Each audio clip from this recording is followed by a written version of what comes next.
Friends, welcome back to my channel. कैसे हो आप सब? उम्मीद करती हूँ बेटा सभी अच्छे होंगे और अपना ख्याल भी रख रहे होंगे। तो बेटा आज हम करने जा रहे हैं अपनी 7th क्लास की साइंस सब्जेक्ट की सीरीज़ स्टार्ट करने। ठीक है, तो इसमें मैं आपको एनसीईआरटी जो होगी आपकी साइंस की उसको कवर कराऊंगी। इसमें आज हम अपना फर्स्ट चैप्टर स्टार्ट कर रहे हैं जिसका नाम क्या है, पादपों में पोषण। ठीक है, हिंदी मीडियम के बच्चों के लिए है बेटा ये, और आपको इसको अच्छे से समझते हुए चलना है ताकि आपको आगे क्लासेस में, क्योंकि ये बेटा हर क्लास एक दूसरे से लिंक होती है। जो आप पहले पढ़ते हो उसको और डिटेल में पढ़ते हो। जब आपको पहला ही नहीं पता होगा तो आपको आगे का भी समझ नहीं आएगा जब आप बड़ी क्लासेस में चले जाओगे। तो इसलिए आप पहले से ही इसको अच्छे से समझते हुए चलोगे, ऐसी मैं आशा करती हूँ सभी से, और आप ऐसा करोगे भी। तो देखो स्टार्ट करते हैं हम अपना यहाँ पर।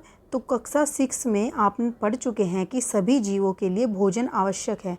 आप यह भी पढ़ चुके हैं कि कार्बोहाइड्रेट, प्रोटीन, वसा, विटामिन एवं खनिज भोजन के घटक है। भोजन के ये घटक हमारे शरीर के लिए आवश्यक हैं तथा इन्हें पोषक कहते हैं। तो देखो बेटा यहाँ पर आपको देखो, मैंने अभी कहा था कि क्या है, हमारी जो क्लासेस हैं वो एक दूसरे से लिंक है। 6th क्लास में जो आपसे ऐसे ही पूछा जाएगा, जब आप 6th में थे तो आपको बोलेंगे 5th में ऐसा पढ़ा होगा, 7th में हो गए तो बोलेंगे 6th में ऐसा पढ़ा था, और जब आप 8th में हो जाओगे तो कहेंगे 7th में आप ऐसा पढ़ चुके हो, और जब आप 9th में होगे तो कहेंगे 8th में आप। तो मतलब हर क्लास एक दूसरे से लिंक है, इसलिए आप उसको अच्छे से अपनी क्लास वाइज करते चलोगे। ठीक है, तो यहाँ पर जैसा कि आप पढ़ चुके हो, फर्स्ट ही चैप्टर था आपका 6th क्लास में बेटा कि भोजन के घटक। ठीक है, जिसमें आपने भोजन के अलग अलग घटक जाने, जैसे कि कार्बोहाइड्रेट, भोजन में क्या क्या होता है, कार्बोहाइड्रेट होता है, प्रोटीन होता है, वसा होता है, विटामिन होता है और खनिज होता है। ठीक है, और ये भोजन के घटक जो हमारे शरीर के लिए आवश्यक होते हैं, क्योंकि कोई हमारे शरीर की वृद्धि करता है, कोई हमारे शरीर को ऊर्जा प्रदान करता है। ठीक है, कोई हमारे शरीर को भी बीमारियों से बचाता है, और कोई हमारे शरीर की जो है पानी की कमी को पूरा करता है। ठीक है, तो ये सभी हमारे शरीर का क्या करते हैं, एक तरीके से पोषण करते हैं। तो जो हमारे शरीर का पोषण करेंगे उन पदार्थों को हम क्या बोलेंगे, पोषक। ठीक है, तो ये जो भोजन के घटक हैं इन सभी को क्या बोला जाता है, पोषक बोला जाता है। सभी जीवों को भोजन की आवश्यकता होती है। हमने अभी पढ़ा, कोई भी कार्य करना हो तो हमें ऊर्जा चाहिए। जैसे नवरात्रे आते हैं या कोई रोज़ा आता है बेटा, तो आप सब अगर कोई फास्ट रखते हो, कुछ खाना नहीं खाते हो, तो आप में एनर्जी रहती नहीं है किसी भी काम को करने के लिए। आप थोड़ा सा चलते हो तभी आपको सांस चढ़ जाते हैं। ठीक है, तो इसलिए हमें भोजन की क्या होती है, आवश्यकता होती है कुछ भी कार्य करने के लिए। पादप स्वयं के लिए भोजन बना सकते हैं। अब बेटा देखो, जो पौधे होते हैं वो अपना भोजन स्वयं बना सकते हैं। अब आपके दिमाग में ये आएगा कि पौधे क्यों, हम भी भोजन स्वयं बनाते हैं, हमारी मम्मी घर में, दादी है या कोई भी है किचन में खाना बनाती है। तो बेटा हम जो है किचन में खाना बनाते नहीं हैं, हम बने हुए खाने को पकाते हैं। ठीक है, खाना बनाना क्या होता है, कच्ची सामग्री से क्या करते हैं, भोजन तैयार करना, जैसे कि पौधे करते हैं। पौधे क्या करते हैं, वायु से क्या लेते हैं, कार्बन डाइऑक्साइड लेते हैं, मिट्टी से क्या लेते हैं, जल लेते हैं और खनिज लवण लेते हैं। तो इस और सूर्य से क्या लेते हैं, सूर्य का प्रकाश। और इन सब का उपयोग करके वो क्या करते हैं, अपना भोजन बनाते हैं। फिर जो भोजन बन जाता है उसी को ही तो हम पकाते हैं। अब सब्जियां हम पेड़ों से लेते हैं तो उसको हम क्या करते हैं, काट कर उसको थोड़ा उबालते हैं, तो वो पकाते हैं, हम बनाते थोड़ी हैं। ठीक है, तो और पकाते क्यों हम, ताकि हम उसको आसानी से खा सके और हमारे शरीर में वो पच सके आसानी से, इसलिए। ठीक है, तो सिर्फ जो भोजन अपना स्वयं बनाते हैं वो कौन होते हैं, वो पेड़ पौधे होते हैं, और वो भी हरे वाले पेड़ पौधे होते हैं जो अपना भोजन स्वयं बनाते हैं। ठीक है, तो पौधे क्या करते हैं, पादप या पौधे कुछ ही बोलो, स्वयं के लिए भोजन बना सकते हैं, परंतु मानव सहित कोई भी प्राणी, मतलब मानव हो या कोई भी अन्य प्राणी, अपना भोजन स्वयं नहीं बना सकता। सिर्फ और सिर्फ हरे पौधे अपना भोजन स्वयं बना सकते हैं। ठीक है, वे पादपों अथवा पादपों का आहार ग्रहण करने के लिए जंतुओं से अपना भोजन प्राप्त करते हैं। तो जो भी पौधों के अलावा जीव जंतु हैं, ठीक है, या कोई भी अन्य प्राणी, वो क्या करते हैं, वो पौधों पर ही निर्भर होते हैं या अन्य जीव जंतुओं पर निर्भर होते हैं। जैसे कि बेटा हम अपनी सब्जियां, फ्रूट्स वगैरह या कोई अनाज है वो भी खेतों से लेते हैं, फसलों से, मतलब पौधों से लेते हैं ना। ऐसे ही क्या होता है, कुछ लोग या कुछ जानवर क्या करते हैं, दूसरे जानवर को खाते हैं, मीट खाते, तो वो दूसरे जानवरों पर निर्भर हैं। तो कुल मिलाकर हरे पौधे अपना भोजन स्वयं बनाते हैं, वरना जो दूसरे होते हैं वो या तो क्या करते हैं, पौधों पर निर्भर होते हैं या फिर अन्य जंतुओं पर। और जिन जंतुओं पर वो निर्भर होते हैं वो जंतु क्या होते हैं, वो पौधों पर निर्भर होते हैं। जैसे कि शेर है, शेर किसको खाता है, हिरन को, और हिरन किसको खाता है बेटा, घास फूस को खाता है। तो कुल मिलाकर मतलब ऐसे कह सकते हो कि प्रत्यक्ष या अप्रत्यक्ष रूप से हम कुल मिलाकर किस पर निर्भर करते हैं, पौधों पर निर्भर करते हैं। ठीक है, अब यहाँ पर क्या है, अतः मानव तथा अन्य प्राणी प्रत्यक्ष या अप्रत्यक्ष प्रत्यक्ष होता है सीधे रूप से, और अप्रत्यक्ष रूप मतलब कि जैसे तुम 3 दोस्त हो, ठीक है, तो इन दोस्तों में अनबन चल लिया मान लो, तो तुम क्या करोगे, पहले इसको बताओगे, कोई बात इसको बताना चाहते हो लेकिन तुम इससे बोल ही नहीं रहे, तो तुम इसको बताओगे और ये तुम्हारी बात को इसको बताएगा, तो ये क्या हो गया, अप्रत्यक्ष रूप। मतलब बात तो तुमने वहाँ तक पहुँचा दी पर सीधे तौर पर नहीं पहुँचाई, किसी के थ्रू पहुँचाई है। ऐसे ही क्या करता है, शेर जो है हिरन को खाता है और हिरन घास को, तो शेर हिरन को नहीं, घास को नहीं खाता, पर क्या है, घास खाने वाले जंतु को तो खाता है ना। तो इस तरीके से प्रत्यक्ष रूप से ना होकर परोक्ष रूप बोल देते हैं इसको, ठीक है। तो क्या करते हैं, हर कोई प्राणी है वो किस पर निर्भर करता है, प्रत्यक्ष या अप्रत्यक्ष रूप से पौधों पर निर्भर करता है। तो बूझो ये है बेटा, बूझो क्या चाहता है, बूझो जानना चाहता है कि पादप अपना भोजन किस प्रकार बनाते हैं। हमने अभी जाना पौधे क्या करते हैं, अपना भोजन स्वयं बनाते हैं, तो वो बनाते किस प्रकार है, तो हम वो विधि जानते हैं, ठीक है। तो देखो पादपों में पोषण की विधि क्या है, केवल पादप ही ऐसे जीव हैं जो जल, कार्बन डाइऑक्साइड और खनिज की सहायता से अपना भोजन बना सकते हैं। ये सभी पदार्थ उनके परिवेश में उपलब्ध है, परिवेश मतलब वातावरण में, ठीक है। देखो बेटा जल उन्हें मिट्टी से मिल जाता है, पौधों को कार्बन डाइऑक्साइड वायु से मिल जाती है, और खनिज लवण क्या उनको मिट्टी से मिल जाते हैं, और सूर्य का प्रकाश मिल जाता है, जिससे पौधे क्या करते हैं, अपना भोजन बना लेते हैं, ठीक है। अब पोषक पदार्थ सजीवों की शारीरिक संरचना, वृद्धि, क्षतिग्रस्त भागों के रखरखाव के लिए समर्थ बनाते हैं। अब जो ये पोषक तत्व तैयार किए हैं, ठीक है, जो पौधों ने बनाए हैं, भोजन बनाया है, उनमें क्या है, पोषक तत्व हैं। अब ये पोषक पदार्थ जो हैं वो क्या करते हैं, सजीवों की शारीरिक संरचना यानी कि उनकी जो वृद्धि है, बॉडी है, उसको सही करते हैं, उनकी वृद्धि करते हैं, और उनके क्षतिग्रस्त भागों की रखरखाव में मदद करते हैं। जैसे तुम्हें कहीं पर चोट लगती है, अगर तुम अच्छा खाना पीना करोगे तो क्या होगा, तुम्हारे वो जो घाव हैं या कुछ भी है वो जल्दी से भर जाते हैं, ठीक है। तथा विभिन्न जैव प्रक्रमों के लिए आवश्यक ऊर्जा भी प्रदान करते हैं। तो बेटा अगर आप खाना नहीं खाओगे तो आप में ऊर्जा नहीं रहेगी, ऊर्जा नहीं रहेगी तो आपको जो खाना अगर कभी खाते भी हो तो वो जल्दी से पचेगा नहीं। जैसे आप देखते होगे जो बड़े बुजुर्ग होते हैं उनका शरीर क्या है, उनके शरीर में उतनी ऊर्जा नहीं होती, जिसके कारण वो ज़्यादा तला हुआ या ऐसी चीज़ों को पचा नहीं सकते, ठीक है। तो ये क्या करते हैं, जो पोषक पदार्थ होते हैं हमें हमारे शरीर के अंदर अन्य जैव प्रक्रम क्या होते हैं, श्वास लेना, भोजन को पचाना, उत्सर्जन करना, ये सारे जैव प्रक्रम के अंदर आते हैं। आप बड़ी क्लासेज में पढ़ोगे 10th में, ये एक दूसरे से लिंक है सारी चीज़ें। तो क्या है, उन सभी को करने के लिए ऊर्जा प्रदान करता है। सजीवों द्वारा भोजन ग्रहण करने व इसके उपयोग की विधि को पोषण कहते हैं। तो बेटा अब हमने ये तो जान लिया पोषक पदार्थ जो है भोजन पौधों द्वारा बनाया जाता है, ठीक है। अब जो सजीव हैं, पौधों के द्वारा के अलावा भी जो सजीव हैं वो क्या करते हैं, अपना भोजन ग्रहण करते हैं। तो वो विधि जिसके द्वारा वो अपना भोजन ग्रहण करते हैं उस विधि को हम पोषण कहते हैं। देखो एक क्या होता है, पोषक होता है, और एक क्या होता है, पोषण होता है। तो पोषक तत्वों को ग्रहण करने की विधि को हम पोषण कहते हैं, ठीक है। तो जिस विधि के द्वारा वो पोषक तत्वों को ग्रहण करते हैं जंतु, उसको हम क्या बोलते हैं, पोषण बोलते हैं। अब पोषण जो है 2 तरीके का होता है, ठीक है। तो पोषण की वह विधि जिसमें जीव अपना भोजन स्वयं संश्लेषित करते हैं वो स्वपोषण कहलाती है, ठीक है। तो देखो जैसे हरे पौधे हैं वो अपना भोजन क्या करते हैं, स्वयं बनाते हैं। तो वो विधि जिसके द्वारा वो अपना भोजन स्वयं बनाकर ग्रहण कर रहे हैं उस विधि को हम क्या बोलते हैं, स्वपोषण। यानी कि स्व से क्या होता है, स्वयं अपना भोजन बनाते हैं और खुद को मतलब अपना खुद का पोषण करते हैं, ठीक है। अतः क्या होता है फिर, ऐसे पादपों को स्वपोषी कहते हैं। अब देखो बेटा क्या बोला है, पेड़ है, पेड़ क्या कर रहे हैं, अपना भोजन स्वयं बना रहे हैं।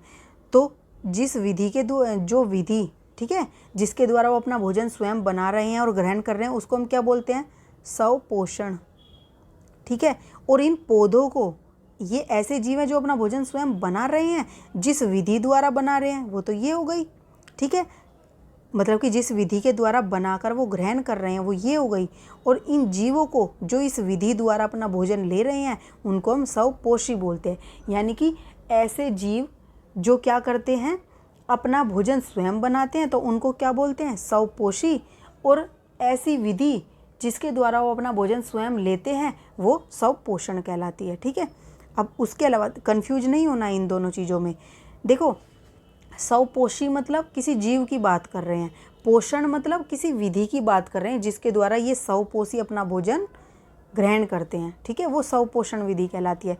जंतु एवं अधिकतर अन्य जीव पादपों द्वारा संश्लेषित भोजन ग्रहण करते हैं। अब जंतु और अधिकतर अन्य जीव क्या करते हैं, वो जो पौधे अपना भोजन बनाते हैं, जो बच जाता है वो अपने उसको क्या करते हैं, फल फ्रूट के रूप में या सब्जी के रूप में, पत्तों में, जड़ों में उसको स्टोर जमा करके रख लेते हैं। फिर उस जमा हुए भोजन को क्या करते हैं, अन्य जीव जंतु ग्रहण कर लेते हैं।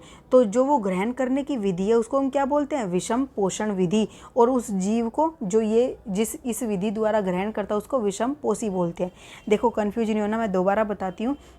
पौधे क्या करते हैं, अपना भोजन स्वयं बनाते हैं, ठीक है, तो इसलिए उनको क्या बोलते हैं, स्वपोषी। और जो जंतु अपना भोजन स्वयं नहीं बनाते, पौधों से लेते हैं या जंतु से लेते हैं अन्य, तो उनको क्या बोलते हैं, विषमपोषी। आप पहले ये याद रखो, स्वयं भोजन बनाने वाले जीवों को स्वपोषी बोलते हैं और पौधों पर निर्भर रहने वाले अन्य जीव जंतुओं को विषमपोषी बोलते हैं, ठीक है। और वो विधि जिसके द्वारा वो अपना भोजन स्वयं बनाते हैं वो स्वपोषण कहलाती है, और वह विधि जिसके द्वारा वे अपने भोजन दूसरों से प्राप्त करते हैं वो विषम पोषण कहलाती है, ठीक है। ना समझ में आए फिर भी तो बेटा खुद से भी रीड कर लेना इसको, नहीं तो दोबारा से देख लेना वीडियो को, ठीक है। अब यहाँ पर पहेली है बेटा। पहेली जानना चाहती है कि पादपों की तरह हमारा शरीर भी कार्बन डाइऑक्साइड, जल, खनिज से अपना भोजन स्वयं क्यों नहीं बना सकता। देखो जायज़ बात है, वो सही पूछ रही है। जो चीज़ पौधों के लिए उपस्थित है वो हमारे लिए भी तो उपस्थित है। अब देखो इसके चारों तरफ भी वायु उपस्थित है, पौधों के चारों तरफ भी वायु उपस्थित थी। इसको भी क्या हो सकता है, जल आसानी से मिल जाता है, इसको भी ज़मीन से जल मिल जाता है और खनिज लवण मिल जाता है। तो फिर हम क्यों नहीं बना सकते जो ये बना सकते हैं भोजन। तो इसका एक कारण है बेटा, जो पौधे होते हैं उनके अंदर क्या होता है, हरे रंग के होते हैं, उनके अंदर एक हरे रंग का वर्णक पाया जाता है जिसको हम क्या बोलते हैं, क्लोरोफिल। तो देखो अब हम पूछ सकते हैं कि पादपों की खाद्य फैक्ट्रियाँ कहाँ स्थित हैं, ठीक है। तो हमने क्या कहा, पौधों में क्या होता है, पौधों की पत्तियाँ क्या होती हैं, हरे रंग की होती हैं। हरा रंग किसके कारण होता है, इनके अंदर क्या होता है, क्लोरोफिल होता है, जो क्या करता है, सूर्य के प्रकाश को एकत्रित करता है। सूर्य के प्रकाश को इसमें इकट्ठा करने के कारण क्या करते हैं, ये अपना भोजन स्वयं बना पाते हैं। लेकिन हमारे अंदर या हमारे शरीर के अंदर ऐसा कोई हरे रंग का वर्णक नहीं पाया जाता जो हमारी भोजन बनाने में मदद करे, इसलिए हम भोजन नहीं बना सकते, ठीक है। तो अब एक चीज़ यहाँ से हमें समझ आती है कि पादपों की खाद्य फैक्ट्रियाँ कहाँ स्थित हैं। तो बेटा देखो कहाँ स्थित होंगी, खाना कहाँ पर बनेगा, इन पत्तियों में, क्योंकि यहाँ पर क्या है, क्लोरोफिल है जो खाना बनाने में मदद करता है। तो क्या भोजन पादपों के सभी भागों में निर्मित होता है अथवा केवल कुछ विशेष भागों में होता है, ये क्वेश्चन बनता है। पादप और परिवेश से कच्ची सामग्री किस प्रकार प्राप्त करता है, ये क्वेश्चन है जिनका हम आंसर लेंगे अभी। केवल कुछ विशेष भागों में होता है, या पादप अपने परिवेश से कच्ची सामग्री को किस प्रकार प्राप्त करते हैं। खाद्य फैक्ट्रियों तक उनका स्थानांतरण किस प्रकार होता है। देखो हमें ये पता चला कि जो भोजन है वो खाद्य फैक्ट्री कहाँ पर है, पत्तियों में है। तो पत्तियों तक वो कच्चा माल कैसे पहुँचता है, जैसे किसी फैक्ट्री के अंदर बिस्किट बनाने हैं, तो बिस्किट बनाने के लिए वहाँ पर क्या चाहिए, आटा भी चाहिए, पानी भी चाहिएगा, शुगर यानी कि मीठा भी चाहिएगा। तो ये सारी चीज़ें कहाँ से आएंगी, कहीं ना कहीं से तो आएंगी ना, कंपनी तक। तो वो पत्तियों तक भी वो सारी चीज़ें, जल, कार्बन डाइऑक्साइड, खनिज लवण कैसे पहुँचेगा, ठीक है। और कहाँ, मतलब कि खाली पत्तियों में बनता है या कहीं और भी बनता है भोजन, ये सारे क्वेश्चन हमारे दिमाग में उठने चाहिए जिनका आंसर हम अब करेंगे, ठीक है। देखो प्रकाश संश्लेषण जो है पादपों में खाद्य संश्लेषण का प्रक्रम है। तो जो ये भोजन अपना बनाते हैं वो किस मतलब कि विधि द्वारा बनाते हैं, प्रकाश संश्लेषण द्वारा बनाते हैं, या जिस विधि के द्वारा वो भोजन बनाते हैं उस विधि को हम प्रकाश संश्लेषण कहते हैं। अब यहाँ पर कंफ्यूज मत होना कि मैम ने अभी कहा था कि पौधे जिस विधि द्वारा अपना भोजन लेते हैं स्वयं, वो क्या कहलाती है, स्वपोषण। मतलब वो तो ग्रहण करने की विधि हुई, और ये है बनाने की विधि, ये भोजन बनाने की विधि है। और स्वपोषण जो थी वो क्या थी, भोजन को ग्रहण करने की विधि थी। यानी कि प्रकाश संश्लेषण द्वारा भोजन बन गया पौधों के अंदर, अब उस बने हुए भोजन को ग्रहण करने वाली विधि क्या कहलाती है, स्वपोषण कहलाती है पौधों में। और जंतुओं में क्या कहलाती है, विषम पोषण, ठीक है। अब यहाँ पर पत्तियाँ जो है पादप की खाद्य फैक्ट्रियाँ हैं, हमने अभी बात की। अतः सभी कच्चे पदार्थ पत्तियों तक पहुँचने चाहिए। मिट्टी यानी कि मृदा, मृदा में उपस्थित जल एवं खनिज क्या होंगे, जड़। जड़ क्या होती है, पौधों में जड़ें होती है ना, तो जड़ों द्वारा अवशोषित कर लिए जाते हैं। जैसे तुम देखोगे बेटा, हम एक दिए में क्या डालते हैं, तेल डालते हैं, उसमें हम क्या करते हैं, एक बाती डाल देते हैं, रुई डाल देते हैं, जिससे क्या होगा, वो सारा का सारा तेल इसमें जाता है और हम उसको जब जलाते हैं तो वो जलता है। ऐसे ही पेड़ों में क्या होता है, जो जड़ें होती हैं मिट्टी में से जल को अवशोषित कर लेती हैं और पत्तियों तक पहुंचा देती हैं, खनिज लवण को भी साथ में पहुंचा देती हैं। ठीक है। अब बूझो जानना चाहता है कि जड़ द्वारा अवशोषित जल एवं खनिज पत्तियों तक किस प्रकार पहुंचते हैं। हमने ये तो सोच लिया कि ये पहुंच जाते हैं, वो कैसे पहुंचते हैं। तो अब तुम देखो बेटा, तुम्हारे घर में क्या होता है, समरसीबल होता है, ठीक है, या कुछ और भी पानी की सप्लाई आती है, तो तुम्हारी टंकियाँ तो क्या होती हैं, अपने तुम्हारे घर के ऊपर रखी होती है, तो यहाँ तक कैसे जाता है, अपने आप हवा में तो जाता नहीं है। तुम क्या करते हो, पानी की फिटिंग करते हो, पाइप के थ्रू वहाँ तक जाता है। ऐसे ही पेड़ों के अंदर क्या है बेटा, पाइप के आकार की संरचनाएं बनी हुई हैं, जिनके द्वारा वो जड़ों से पानी होते हुए वहाँ पत्तियों तक पहुँच जाता है। समझ में आया। ऐसे ही जाल बिछा हुआ है पेड़ों के अंदर भी। अब यहाँ पर क्या है, तने के माध्यम से पत्तियों तक, यहाँ पे है बेटा वो, 1 मिनट देखो। अब क्या होता है, हमने क्या कहा, जो जल और खनिज लवण है वो जड़ों से पत्तियों तक पहुँच जाता है। वो कैसे जाता है, तने के माध्यम से पत्तियों तक पहुँचाया जाता है। पत्ती की सतह पर उपस्थित सूक्ष्म रंध्रों द्वारा वायु में उपस्थित कार्बन डाइऑक्साइड प्रवेश करती है। अब आप एक चीज़ देखो, यहाँ पर बनाती हूँ मैं, ठीक है। ये क्या है, पत्ती है, ये क्या है, सूरज है। ओके, यहाँ से क्या हुआ, प्रकाश पत्तियों में गया और जो वातावरण है इसके चारों तरफ का, वहाँ से क्या है, CO2 कार्बन डाइऑक्साइड भी वायु पत्तियों के अंदर गई। जड़ों के द्वारा क्या हुआ, जल और खनिज लवण पत्तियों तक पहुँच गया। अब जो ये कार्बन डाइऑक्साइड है वो इसके अंदर कैसे एंटर करेगी। जैसे अब तुम बेटा अपने हाथ को देखोगे, तुम्हारे हाथ पर क्या होते हैं, छोटे छोटे बाल होते हैं। तो जो जहाँ से वो छोटे छोटे बाल निकलते हैं वहाँ पर क्या होते हैं, छोटे छोटे सूक्ष्म छिद्र होते हैं। ठीक है, जहाँ से तुम क्या करते हो, कई बार गर्मी में पसीना भी निकलता है, स्वेटिंग भी होती है। ऐसे ही पत्तियों के अंदर भी छोटे छोटे छिद्र होते हैं, ठीक है, जिनके द्वारा क्या होती है, वो कार्बन डाइऑक्साइड अंदर पत्तियों के प्रवेश कर जाती है और सूर्य का प्रकाश भी प्रवेश कर जाता है। ठीक है। अब यहाँ पर देखो, जो ये छोटे छोटे से छिद्र थे, इन्हीं को रंध्र बोला जाता है। अब ये रंध्र क्या है, द्वार कोशिकाओं द्वारा घिरे होते हैं, ऐसे छिद्रों को रंध्र कहते हैं। ठीक है, इसका डायग्राम देखो, यहाँ पर आपको दिख जाएगा बेटा, 1 मिनट। यहाँ पर देखो, ये क्या है, ये पत्ती है। इस पत्ती का छोटा सा हिस्सा लिया तो यहाँ पर तुम्हें देखो, ये जो है ये एक छिद्र है, ठीक है, और इसके चारों तरफ जो ये है, ये क्या है, द्वार कोशिका, यानी कि गेट का काम करे। जैसे कोई कमरा होता है और कमरे के बाहर क्या होता है, गेट होता है, जो बंद होता है और खुलता रहता है जब ज़रूरत होती है। ऐसे ही ये छिद्र है, इसमें जब ज़रूरत होती है तो ये खुल जाता है और इसमें से क्या होती है, वायु प्रवेश कर जाती है। और जब हमें क्या है, कार्बन डाइऑक्साइड या कुछ सूर्य का प्रकाश नहीं चाहिए तो ये द्वार कोशिकाएं बंद हो जाती हैं सिकुड़ कर, ठीक है, जिससे उसमें क्या होता है, प्रकाश अंदर नहीं जा पाता। ओके। अब यहाँ पर देखो, ये रंध्र द्वार थे, हमने देख लिए, ये द्वार कोशिकाएं थी चारों तरफ। उसके बाद यहाँ पर देखो, जल एवं खनिज वाहिकाओं द्वारा पत्तियों तक पहुँचाए जाते हैं। जो जल है वाहिकाओं द्वारा, वाहिकाएं मतलब एक तरीके की नली होती हैं जो कि हमारे पेड़ के इस हिस्से में होती हैं, ठीक है, जो ये तना होता है बीच में, इसके अंदर पाइप नुमा संरचनाएं होती है जहाँ से वो पत्तियों तक पहुँचा देती हैं। ठीक है, ये वाहिकाएं नली के समान होती हैं तथा जड़, तना और शाखाओं एवं पत्तियों तक फैली होती हैं। ठीक है, और ये सारे पाइप, जैसे तुम्हारे घर में हर कमरे के बाहर या वॉशरूम में सब जगह पर पानी की फिटिंग होती है। देखो, पानी तो कहाँ जाता है, मोटर का सीधा टंकी में जाता है जो छत के ऊपर होती है। फिर उस टंकी से फिटिंग जो है अलग अलग होती है, अलग अलग कमरे में। ऐसे ही क्या होता है, ये पानी तनों के द्वारा पत्तियों तक, पत्तियों से कहीं और ऐसे पहुंचता रहता है। ठीक है। अब पोषकों की पत्तियों तक पहुंचाने के लिए ये वाहिकाएं एक सतत मार्ग बनाती है। सतत मार्ग का मतलब क्या होता है, लगातार। जैसे अब मान लो ये घर था बेटा तुम्हारा, ये टंकी थी, यहाँ से समरसीबल से तुमने पानी ऊपर पहुँचा दिया।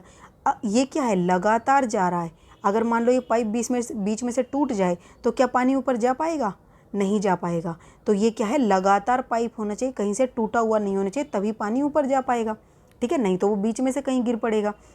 तो इसका मतलब क्या है, एक सतत मार्ग अपनाती हैं ये। पादपों में पदार्थों के परिवहन के विषय में आप 11वीं में पढ़ेंगे। तो पादपों में पदार्थों के परिवहन के लिए बेटा आप 11वीं में नहीं, 11वें अध्याय में पढ़ेंगे, यानी कि 11th चैप्टर में आप इसके बारे में जानोगे। ओके। अब यहाँ पर आपको एक चीज़ दिखाई गई है जो आप 8th क्लास में पढ़ोगे डिटेल में।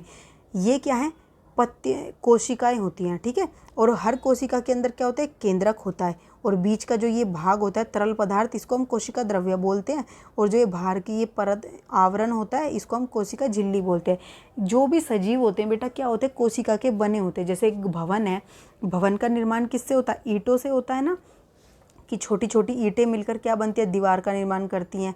फिर दीवार मिलकर कमरे का निर्माण करती है, कमरे मिलकर भवन का निर्माण करते हैं। ऐसे ही क्या होती हैं, छोटी छोटी ये कोशिकाएं मिलकर क्या करती हैं, छोटे छोटे अंगों का निर्माण करती हैं। और ये अंग मिलकर क्या एक शरीर का निर्माण करते हैं, ठीक है। बड़ी क्लासेज में आप डिटेल में पढ़ोगे इसको।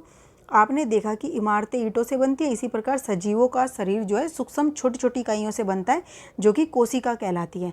अब कोशिकाओं को सूक्ष्मदर्शी द्वारा देखा जा सकता है, ठीक है। इनको हम सूक्ष्मदर्शी के द्वारा देख सकते हैं, ऐसे नहीं देख सकते। ऐसे तो हमें क्या है, पूरा शरीर दिखाई देता है, लेकिन उस शरीर के अंदर कितने कितने भाग है, किस किस से मिलकर बने हैं, वो हम सूक्ष्मदर्शी की सहायता से देख सकते हैं।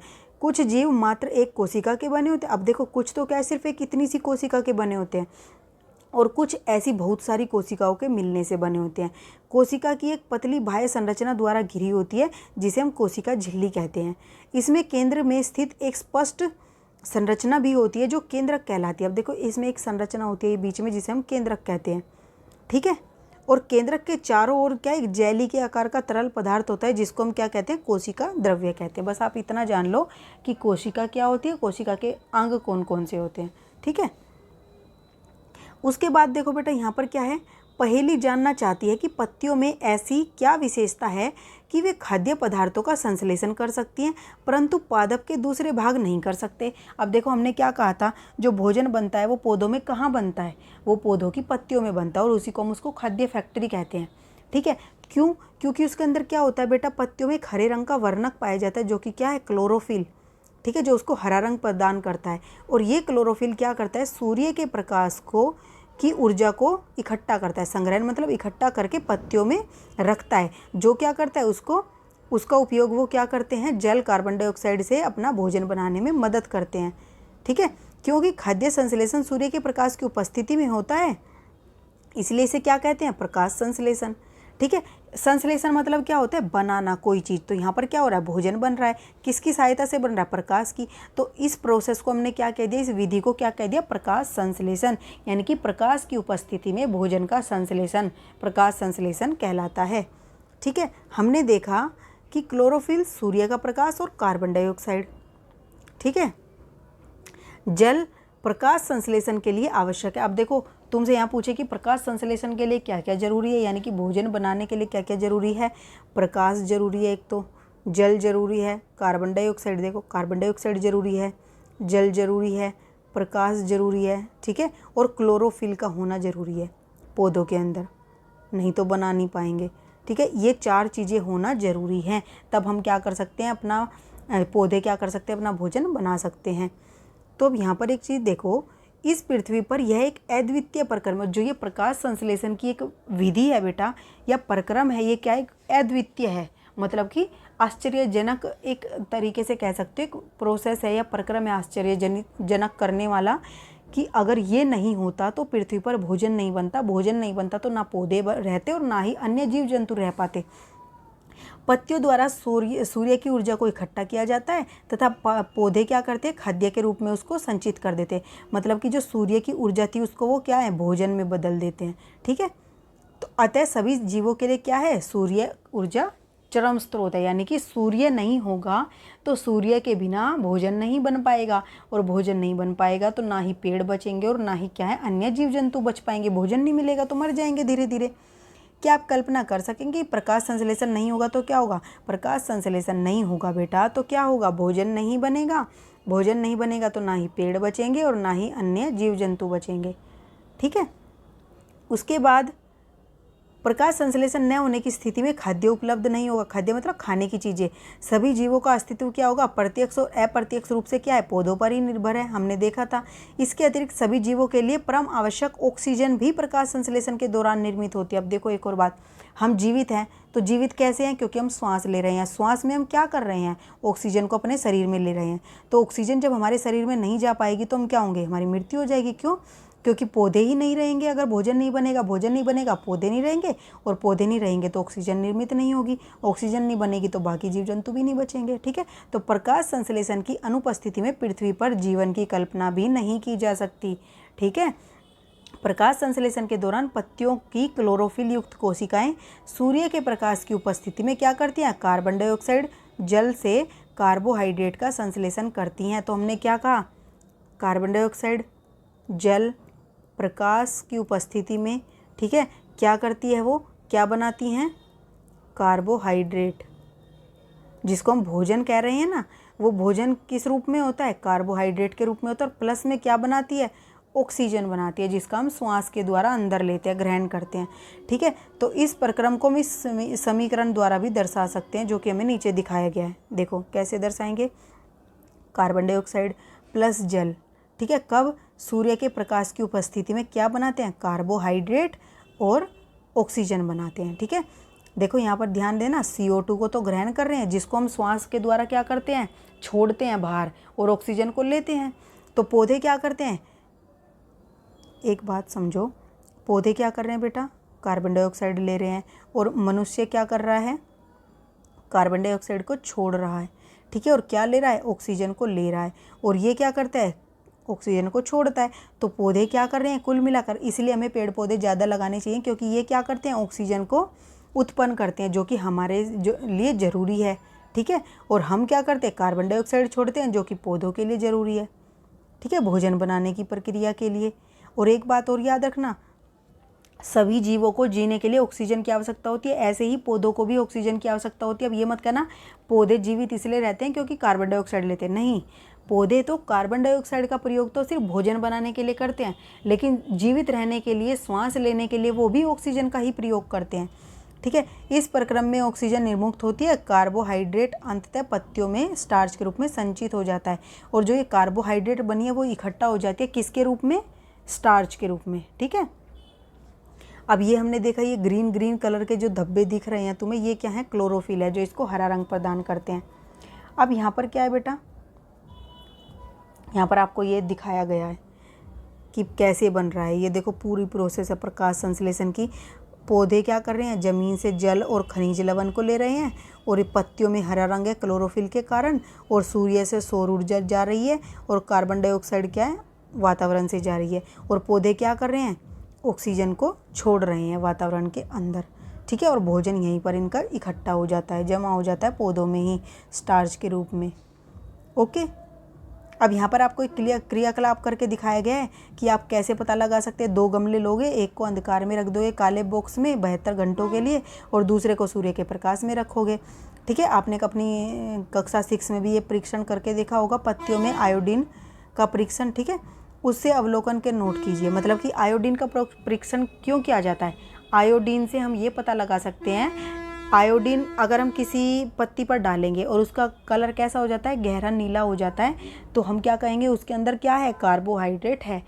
ठीक है, तो आयोडीन का इस्तेमाल हम कार्बोहाइड्रेट का पता लगाने के लिए करते हैं कि किसी भी खाने की सामग्री के अंदर कार्बोहाइड्रेट है या नहीं है।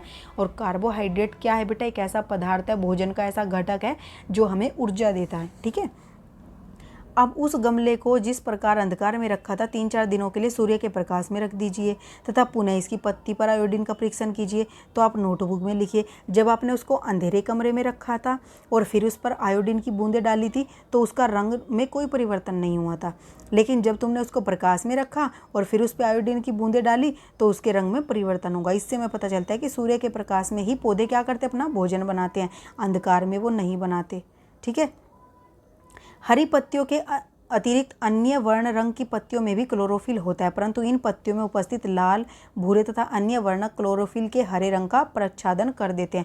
अब देखो, कई बार तुम ये कहोगे कि मैम ने कहा कि हरे रंग की पत्तियां होती हैं तभी भोजन बनता है, लेकिन हमने तो कई पौधों की पत्तियों को हरे रंग का नहीं देखा।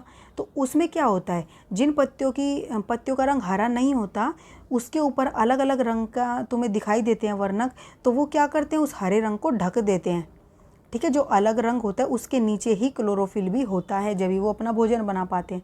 ठीक है, तो इन पत्तियों में भी क्या होता है? प्रकाश संश्लेषण होता है। आपने क्या किया है? आपने गीली दीवारों पर, तालाब पर ठहरे हुए, 1 मिनट बेटा, आपने गीली दीवारों पर, तालाब पर और ठहरे हुए जलाशय में हरे अपवंग की, ठीक है, तुमने देखा होगा एक हरे रंग की काई सी जम जाती है। ये सामान्यतः कुछ जीवों की वृद्धि के कारण बनते हैं जिन्हें हम शैवाल या काई बोल देते हैं, ठीक है, देसी भाषा में। तो ये जो काई हो रही है ये भी क्या हो रहा है, भोजन की पौधों में क्या है, हरे रंग की है, हरे रंग की है तो भोजन बना रहे, भोजन बनाने की वजह से वो अपनी वृद्धि करते हैं और पूरे के पूरे तालाब पर उन पर फैल जाते हैं, ठीक है। अब यहाँ पर देखो विभिन्न रंगों की पत्तियाँ हैं, लेकिन इन पत्तियों के अंदर क्लोरोफिल है, पर ये जो दूसरे रंग का वर्णक है उसने इसको क्या कर दिया है, ढक दिया है, ठीक है। अब यहाँ पर जो बेटा अपना नेक्स्ट है, पादपों में कार्बोहाइड्रेट के अतिरिक्त अन्य खाद्य संश्लेषण वगैरह, ये हम अपनी नेक्स्ट वर्कशीट में करेंगे, मतलब कि नेक्स्ट वीडियो में करेंगे। आज के लिए इतना ही, उम्मीद करती हूँ आपको अच्छे से समझ आ गया होगा। फिर भी कोई डाउट हो तो आप मेरे से कमेंट बॉक्स में पूछ सकते हो, और आप अच्छे से पढ़ोगे ऐसी मैं उम्मीद करती हूँ। तो अपने नेक्स्ट टॉपिक के लिए आप नेक्स्ट वीडियो का इंतजार करोगे, तो तब तक के लिए ऐसे हंसते रहिए, मुस्कुराते रहिए, पढ़ते रहिए और आगे बढ़ते रहिए। Thank you.